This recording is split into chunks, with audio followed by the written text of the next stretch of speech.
Okay, so quick recap from last lesson. Okay. We talked about gases in general in terms of how they're going to be how scientists have developed their knowledge over I don't know a couple hundred years. Okay. The one key thing I wanted to start with is we have life on our planet specifically due to the fact that Earth has just all the right conditions for human life. Earth is the right size of planet. And because of that, Earth has just the right amount of gravity. And that amount of gravity manages to keep enough gas near the surface of the planet that we call it an atmosphere. And not only do we have enough gravity, just the right size, but like we also have the right chemical composition. The gases that we have near the surface of the Earth are mostly nitrogen, which isn't actually useful to us, but that's fine. Oxygen, which we intake and expel carbon dioxide, which cool enough plants do the exact opposite process, right? And so gases are hugely instrumental to human life. Does that make sense? I kind of started with that. And scientists have known over time that gases exist, but they're probably the most challenging thing to work with in that they're very difficult to necessarily capture. We're going to discover this in our lab. It's very hard to capture a pure sample of gas because let's say I had a sample of just oxygen gas right here, but there was a slight leak. Well, gases diffuse. Gases go from high concentration to low concentration. And so if you ever have a leak in, say, a basketball, well, the leak comes out. But not only that, but it's very easy for the rest of the atmosphere to get in and rush into, like, fill that spot instead. So it's actually quite challenging working with gases. Another reason is that we can't see them typically, right? Like, we hopefully know that there is gas all around us, but it's nowhere near as tangible as, like, solid matter or liquid matter. So one of the first things we talked about then, though, is that even though gas is hard to see or to work with, it all has pressure. Okay? Gas molecules are constantly hitting you, right? They're bumping into you because of the fact that they have kinetic energy, right? By the fact that they're matter, they're going to be vibrating. Vibrating things have heat, have a little bit of kinetic energy to them, right? When a whole bunch of gas particles hit you, what do we call that? Yeah, we call that wind, right? So, anyways, one of the main things we talked about last day then was pressure. That's really where gases need to start, is that gases have pressure on the system around them. Okay? And I need you guys to be aware of at least 3 or 4 different ways of measuring pressure. So, the first one we talked about historically was called a millimeter of mercury, mmHg. You guys remember who discovered this? Torricelli, which is why sometimes the unit of measurement torr is equivalent to an mmHg. Okay, so Torricelli discovered this.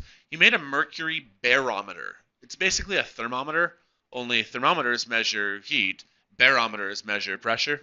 And why don't I just go back to the picture here just while I'm recapping? We had a picture right. Ooh, what am I doing here? Yeah, right here of how the atmosphere, all of the particles around us, we might not notice it unless it's particularly windy, but there's a particle here and here and here and here and here. By the way, what is between all of these particles? Nothing.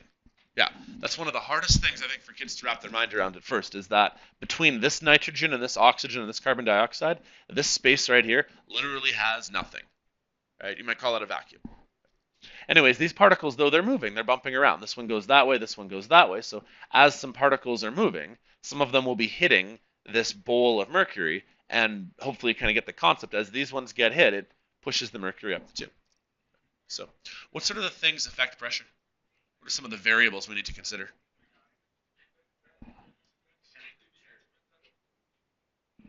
Sorry, say that again?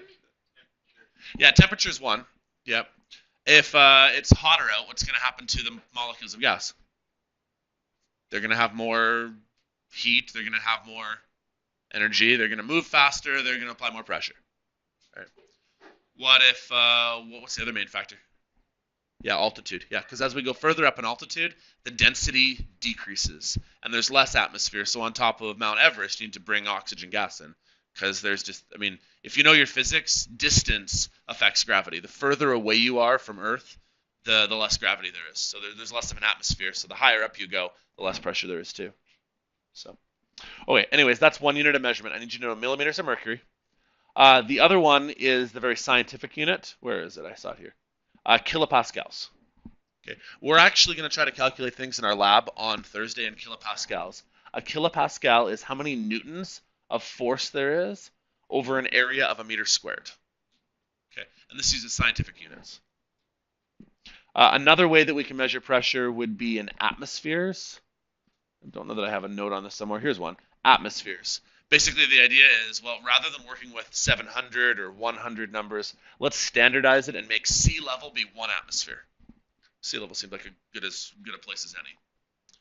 Now, one thing I didn't ask the other day, but do you guys know of any other units for pressure that are commonly used? That's another good one. Yeah, PSI, pounds per square inch, is a typical one that gets used. There are more than just those ones here. So one of the downsides to this unit is that you have to be comfortable working with all sorts of unit of pressure. So not only these main three, but maybe PSI. So all you need to do, though, if you want to convert, is understand if you have, like, say, 75 PSI, you need to multiply by however many PSI there are in, say, an atmosphere. And all you got to do is look up this ratio. So I don't know the number, but in, say, 1 atmosphere, maybe there's 3 PSI. I don't know. And then all you got to do is cancel. So more or less, that was my lesson last week. Any questions? Awesome. Okay.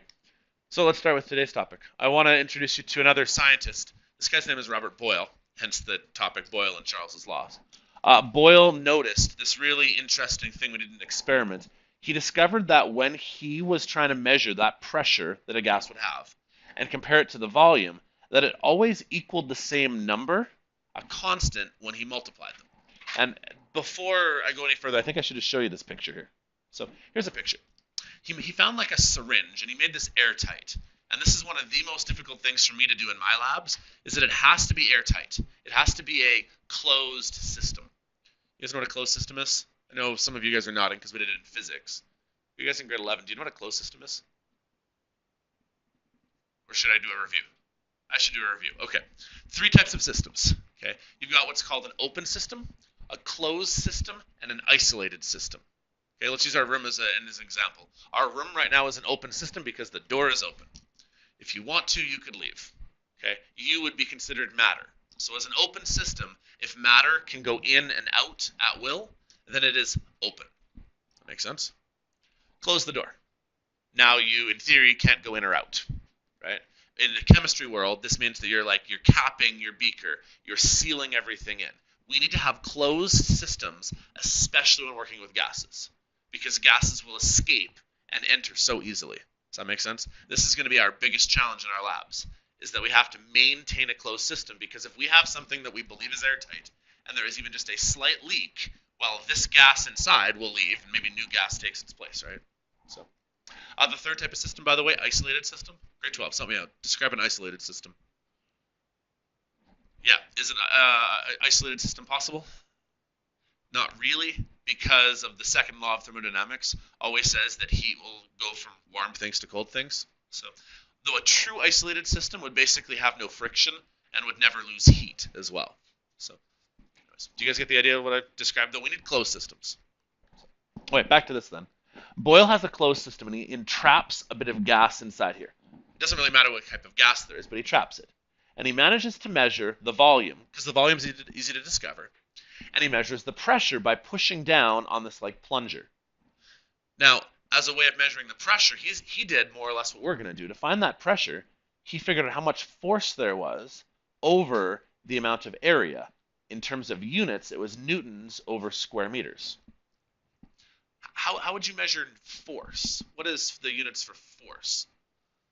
In a newton, how else can a newton be discovered, you guys who did physics? What is a newton measured by? Force is mass times. Yeah, in terms of formula, a newton is a mass times an acceleration. F equals ma. Okay. And in our example here, we're going to do mg. We're going to use the force of gravity, because really gravity will pull things down.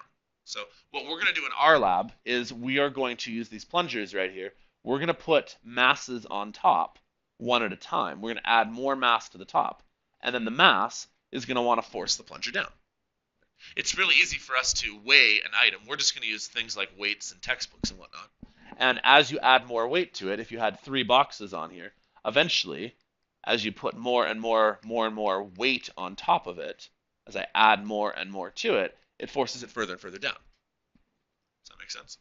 So in order to measure that force, you need to know two things. You need to know mass times gravity, and then you have to divide it by the area, which means however big this thing right here happens to be is, we just need to find its two-dimensional area. So either a circle or a square or something.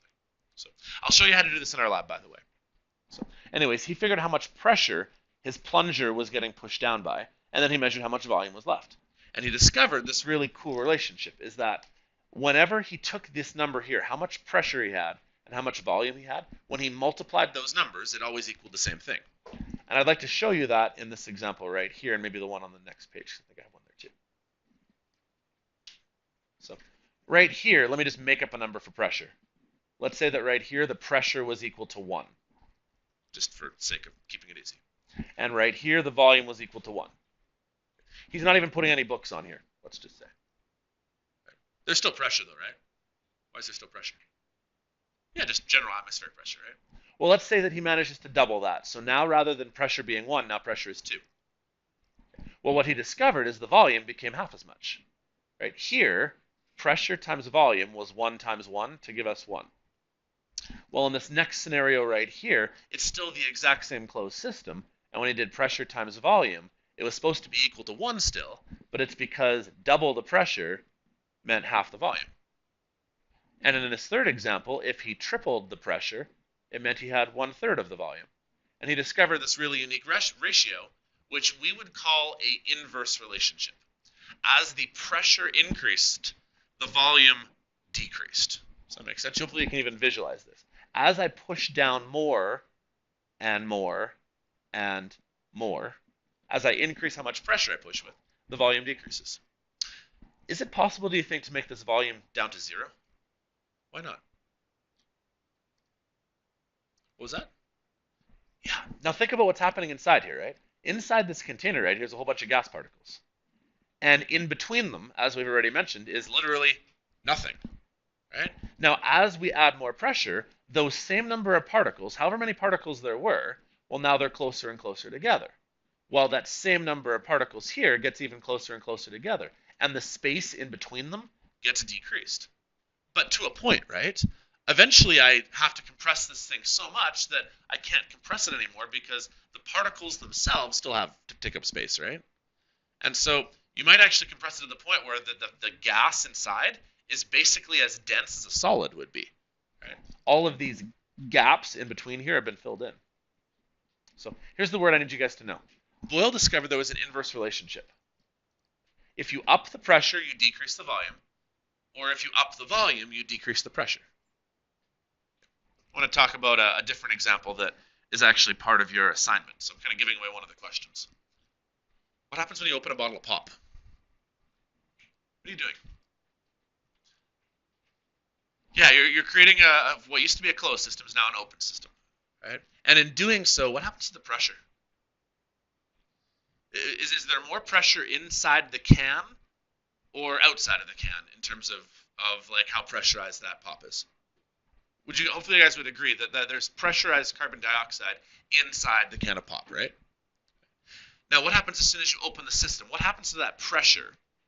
The pressure immediately plummets, right? Because what ends up happening is there used to be a lot of pressure, and now it decreases. If you drop the pressure, what has to happen to the volume?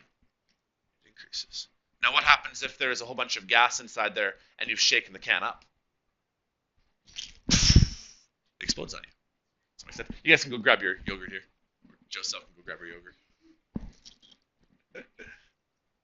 Let me see if I can kind of diagram that for you.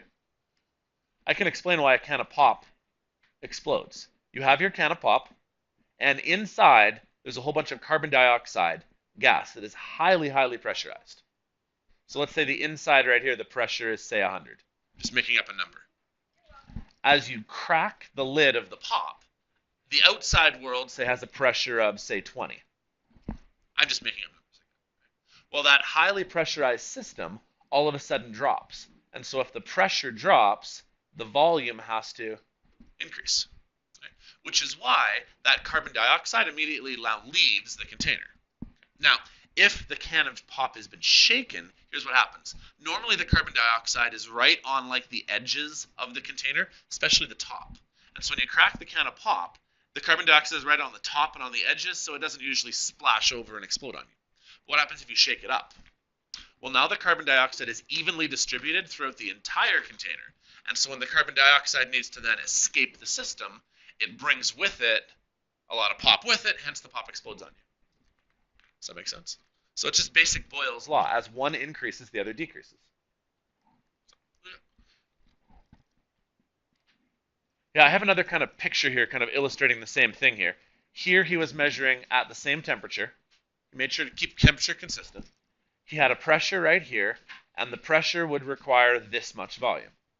But then if he upped the amount of pressure there was by adding more weights, see how there's 3 weights on this one, and there's 4 weights on this one? By adding more weight, he's now added more pressure, while the amount of pressure has now increased. But what happens to the volume? The volume is now decreased. So as one goes up, the other goes down. It's almost like a seesaw, like a teeter-totter. Does that make sense?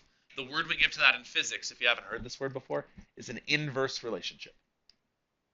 So Boyle then figured out, well, I can now use this to do some scientific work with it. Because really, science needs to involve making predictions. I should be able to then predict exactly how much volume or exactly how much pressure you'd end up with when you're finished.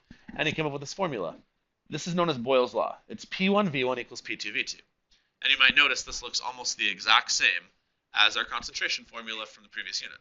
Only rather than C1V1, it's P1V1. So it's actually really easy to use. The idea being that however much pressure and volume you originally had collectively, you should have it after you're finished changing your system. It's still a closed system, by the way. The closed system, though, either just has more or less room to it. So let's try an example. You have a sample of gas, and it had a volume of 100 milliliters when the pressure was 150. But then you up the pressure to 200.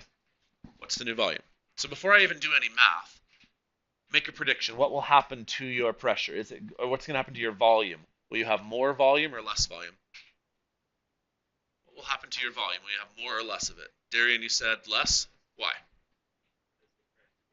So if the pressure goes up, the volume must go down. Right. Okay, let's give it a try. You guys can probably beat me to this. P1V1 equals P2V2.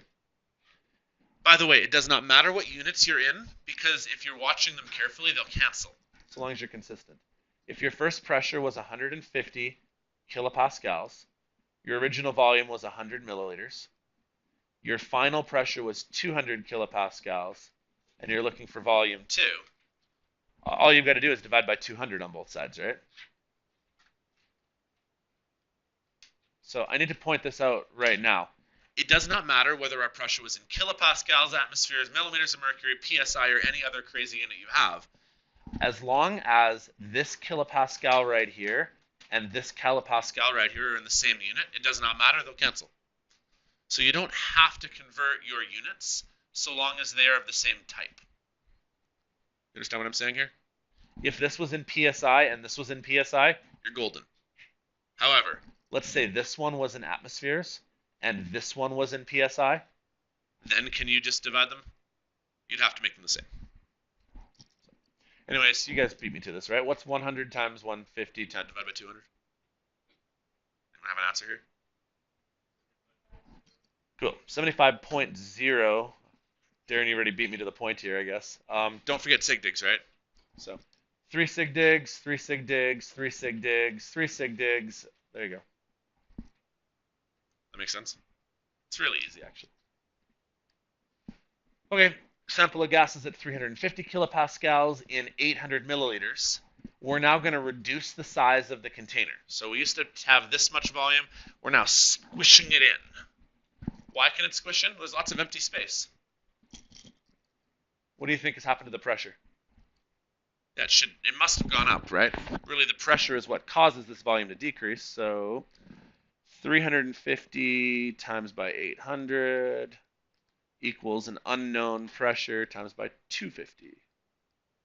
Again, these things right here just have to be in the same unit. If one was in milliliters and one was in liters, we'd have a problem. But since they're both in milliliters, it's pretty straightforward. What'd you get?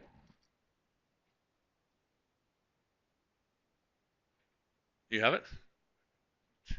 What'd you get? 1 point? Oh, you okay? 1.12 times 10 to the 3. So you would have had like 1120, something like that, kilopascals. But then because you had too many sig digs, you dropped it to this. Anybody else have any issues getting that? Everybody okay? You guys are way ahead of me, aren't you? Okay, why don't I skip this one here then? Because really, once you get the hang of it, it's the same formula. So unless you're really feeling like you don't get it. Okay, second guy. Around the same time that an English guy, Boyle, was working on this, Jacques Charles was working on similar properties of gases. And I threw a picture on here because you guys, I think, already intuitively know this. What happens when you heat a gas? It expands. Yeah. And I put the picture of a hot air balloon on there because that's actually how we don't use that to travel. It's not very efficient. But if you know how a hot air balloon works, if you heat the gas, it expands, and then it therefore fills the balloon. Now, density also causes it to either rise or fall, but that's basically the main concept. As the air eventually cools back down, the balloon will be less inflated, and it'll fall back down to the ground. I notice this all the time, by the way, with my daughter's bouncy balls that she has in the backyard. We don't overly care about Kinsey's basketballs or footballs or soccer balls in the backyard. But what happens in the wintertime to say a football or a bouncy ball? They shrink in. You guys ever noticed this before? It's not that they've gone flat, it's that the gases are colder. What happens to colder gases? They move less. By them moving less, there's less pressure. So rather than these particles pinging around all over the place, they're only moving this fast now. And in doing so, then the volume kind of collapses in because they're not pushing outwards, right? Any inflated thing usually loses pressure in the cold. Anybody ever have this happen to their tires on their vehicle? I don't know if you've noticed this. Mine are doing it right now. It drives me crazy. I have sensors on my vehicle that let me know when there's supposed to be more or less tire pressure. And I just got my tires changed over. But as the temperature is dropping, the tire pressure is actually going down a little bit as well, and all of my sensors are going off. So I either have to add a little bit more air to them, or I have to get the sensor button to turn back off again. I need to go into the dealership to do this. Anybody know what I'm talking about here? So, anyways. So here's what Charles discovered. Basically in picture format, if you had this many particles, and then you heated it, as the temperature increases, as you up the temperature, the volume would also increase. Without looking ahead, does anybody know what we call this sort of relationship? Direct, yeah. When one thing goes up and the other one also goes up, we call it a direct relationship. A lot of things have a direct relationship. The more I work, the more money I make. That's a direct relationship. Does that make sense? Inverse relationships would be the more I work, the less money I make. That's not right. Right? But that's how pressure and volume work, right? The more volume you have, the less pressure you have. So this is a direct relationship, and I've just got more pictures, basically. This one right here, I think I picked to illustrate the reason why. These cold molecules, you might notice that they're not supposed to be bouncing around nearly as much, whereas these guys right here, it's been drawn where these guys have a little tail, I think trying to illustrate the fact that they're moving faster. Right? Add more heat, they move faster. The faster they move, the more collisions they're going to have. The more collisions they're going to have, the more force they impact. The more force they have, the more pressure there is. I want to say that one more time. As you heat them up, particles move faster. The faster they move, the more collisions there will be. The more collisions there will be, the more force things are getting hit with. The more force you have, the more pressure. You guys remember how pressure was equal to force over area?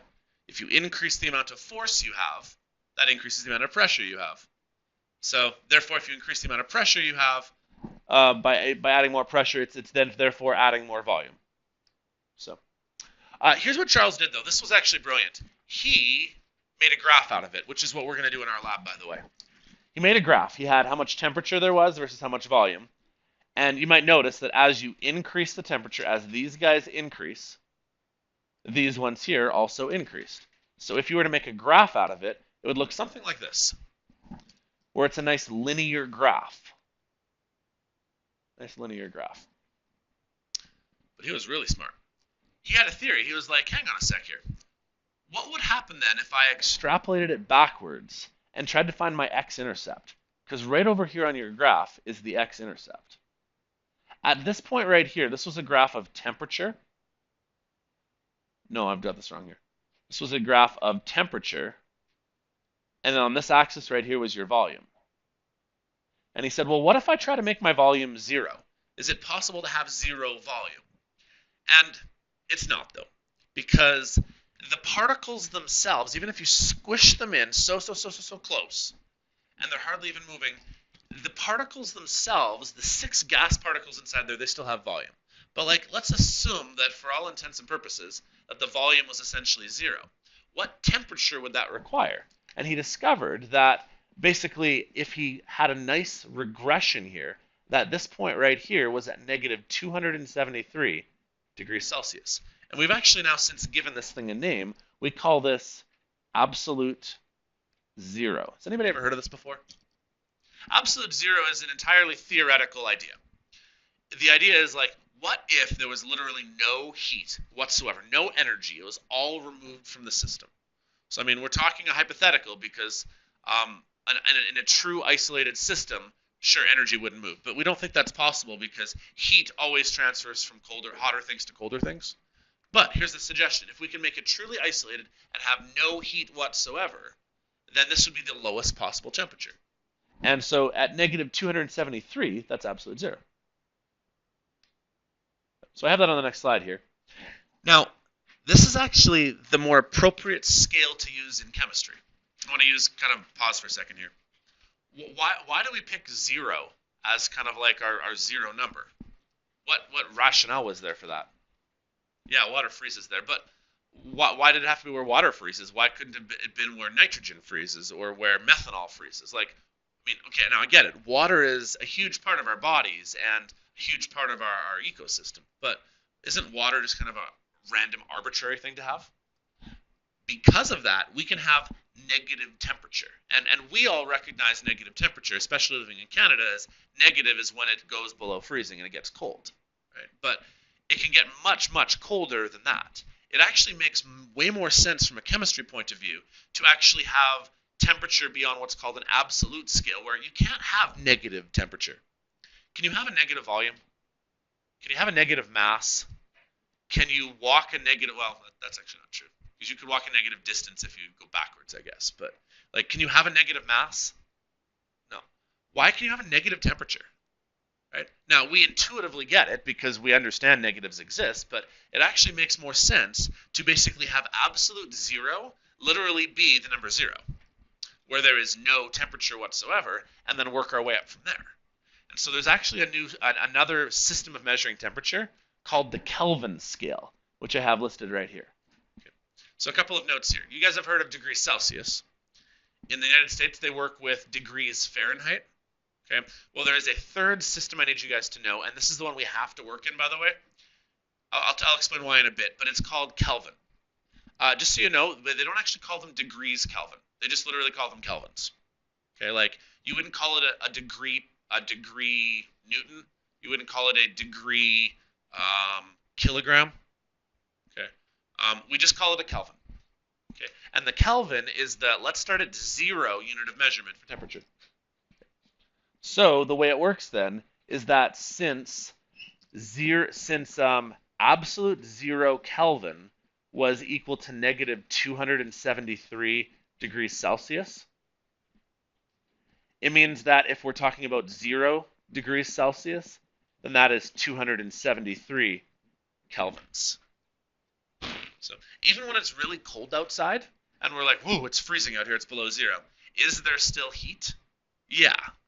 Right? I mean, not a lot because we're still freezing, obviously, but there is still some heat. And so we would say at 0 degrees Celsius, there is 273 kelvins. Okay. One of the things I need you guys to then be able to do is I need you to convert to kelvins. Here's one of the reasons why. When we eventually use a formula, which I've got right here, I'm going to flip back in a second. But when we eventually use the formula, it does not make sense. We cannot use degrees Celsius. And the reason why is that it could involve negative numbers. Well, as soon as you start throwing a negative number in for temperature, it means that you can start getting things like negative volumes and negative pressures and negative masses.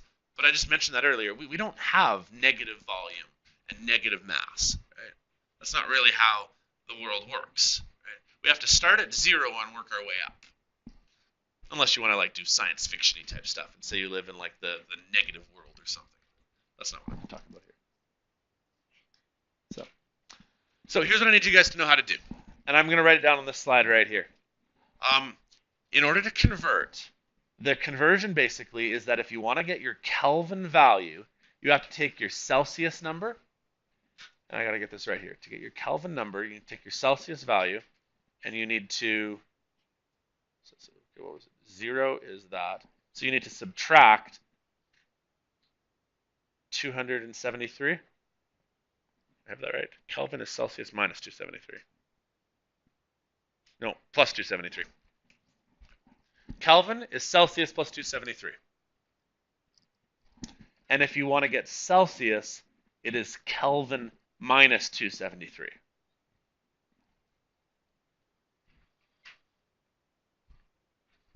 Let's just try a quick example. 25 degrees Celsius. Put it in Kelvin. 25 degrees Celsius, put it in Kelvin. What you would do is you'd take 25, put it right here, add it to 273, it would be 298 Kelvin. Let's say I told you that you had 500 Kelvin.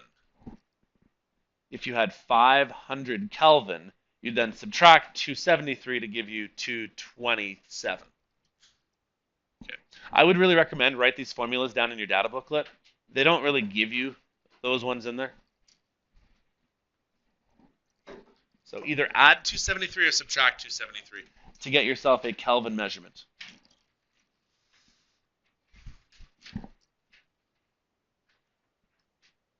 So here's Charles' law then, basically in now a formula. Okay. By virtue of this being a direct relationship, rather than it being multiplied, like P1 times V1 equals P2 times V2, it actually ends up being divided. If you want a direct relationship, you actually have to divide things. Okay. And then the one thing I mentioned here is that this has to be, because you don't want negative numbers, it has to be in Kelvin.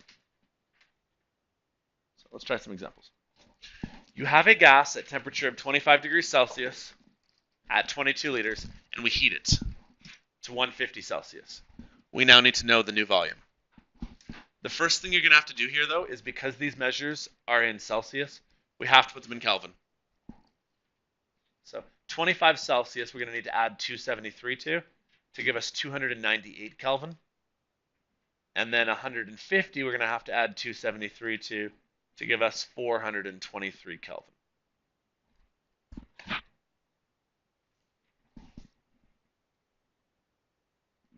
Does that first step make sense? Volume and pressure, I don't care about the units. Temperature has to be on an absolute scale. Negative numbers would totally throw things off. Worse than that, let me show you one more reason why it would work. You know how the formula was V over T? All of you guys now, especially the grade 11s, know how we just did a unit on rationals? I know you guys didn't do rationals as much, but you guys know the term non-permissible value, where you can't divide by a number? What's the one number you can't divide by? 0. Well, if I give you a temperature of 0 degrees Celsius, 0 degrees Celsius is a very valid measurement, right?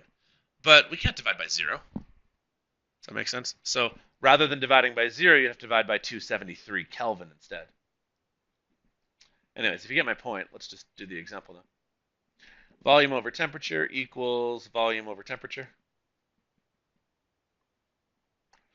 So, volume 1, 22 liters. Temperature 1,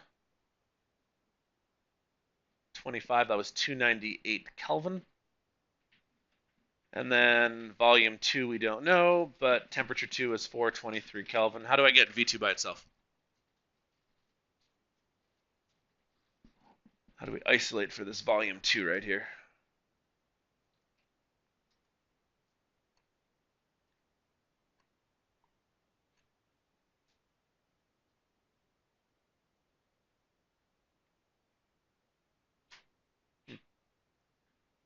multiply up the 423. Can you guys all handle that? So 22 multiply up the 423 divide by the 298. That's how you get V2 by itself. What'd you get? 31. And then that'll be in liters because that one there was in liters.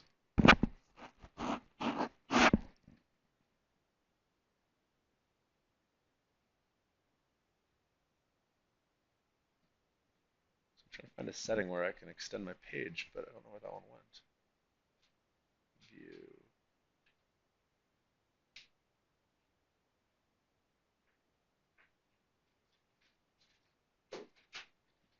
There we go. Well, let's try another one here. So I got a whole bunch of these to try now. You've got a gas that takes up 350 liters, gets heated to 450 degrees. It occupies a space of 500 liters. What was the original temperature in degrees Celsius? Right off the bat, though, this 450 degrees has to be put into Kelvin. So we actually want, let's see, add 273. This is actually going to be 723 Kelvin. That makes sense. So now just going to make sure about the before and after here. A gas originally occupied a space of 350 liters. But then it was heated to 450, which we now know is 723 Kelvin. So this was the original volume, but then the final temperature is what we were given. The point I want to make here is that these two numbers right here are not your both before numbers. This was a before volume. This was your after temperature. Does that make sense? Then it eventually occupies a space of 500 liters. That would be your final volume. We want to find the original temperature. Okay, math skills. All of you guys in grade 11 just did rationals, and you guys in grade 12, we're actually revisiting that in math in a few minutes, in a few days here. How do you solve for T1? How do you solve fractions? What's like the core principle behind solving a fraction? Cross multiply, yeah. Yeah, we need to cross multiply these. So what you need is 723 Kelvin times by 350 liters equals 500 liters times by T1, and then divide by 500 liters. So cross multiply, so the T1 is up here, and the 723 is up here, and then take the 500 and divide that. I may as well grab my calculator now.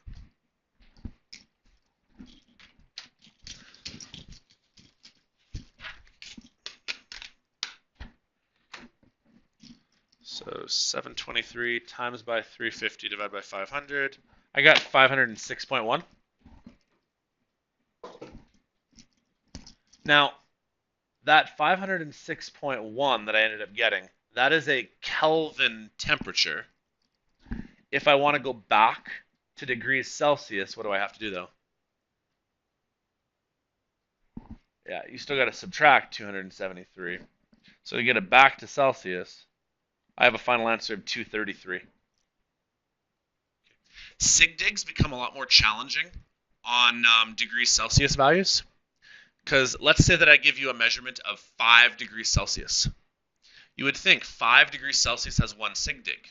That's not true though. 5 degrees Celsius actually has 3 sig digs. Because on the absolute scale, it's actually 278 Kelvin. Does that make sense? So you have to be super careful when working with Celsius values, because what you might think only had 1 or 2 sig digs probably has 3 sig digs when you work in kelvins. And since you're working in kelvins, that's really the way this should work. Does that make sense? Because the Kelvin scale starts at 0 and works its way up. Celsius was arbitrary. We just randomly said water freezes at 0. Sure, we'll go there. Okay. Do you guys have any questions so far? Can I kind of just leave these ones for you guys to practice on your own? Okay, I think I'm almost done. Is that my last slide? Okay, I want to point out one more thing here. It's actually not 273. Okay, 273 is actually a very imprecise number. So in case it ever comes up, just so that I've told it to you, it's actually 273.15. Okay, There's actually more precision that's been determined for absolute value. So if you actually want to write down the true value, it's actually 273.15. However, most of the time, we actually get rid of that 0.15 and don't count it because due to sig-dig rules for adding and subtracting, if I were to give you 5 degrees Celsius and you were to add 273.15, you're actually not allowed, according to sig-dig rules, to count extra precision when you add. So normally we just add or subtract 273. But in case it comes up, it's actually 273.15. Okay, so let me end it there. Here's what we've learned now. 2 new formulas. Boyle's law basically says that pressure times volume equals pressure times volume. Oh goodness, what am I doing? And then Charles' law says that volume over temperature equals volume over temperature. The second half of my lesson, which I'll do tomorrow now, is on what's called the combined gas law. You guys might notice that volume is involved in both of these formulas. Well, someone realized, hey, we should be able to take these formulas, and because there's a common variable in both of them, we can merge them together. So tomorrow we're going to talk about the combined gas law, which is basically this. But I'll leave it for tomorrow. But you guys can kind of see how this works. It's pressure times volume equals pressure times volume if you also divide by temperature. So, anyways, why don't you guys keep working on some of those practice questions and the notes that I didn't do. And if you think you get the idea, start working on your assignment. Okay. One last thought. I also have a worksheet posted on my website. Do I have my website open? Yes, I do. There is also a worksheet. It is gas practice questions. This is not due. I believe I have an answer key somewhere. If not, I'll make one. And it's a whole bunch of practice questions on this. If you feel like you get the idea, don't worry about it. But like if you're like, I could use a little bit of practice, then I've got a few extra ones here for you. Just because I know everyone's a little bit at different levels in terms of your math skills. Because really, this is all math skills. So, okay, any questions? Okay, I'm done then.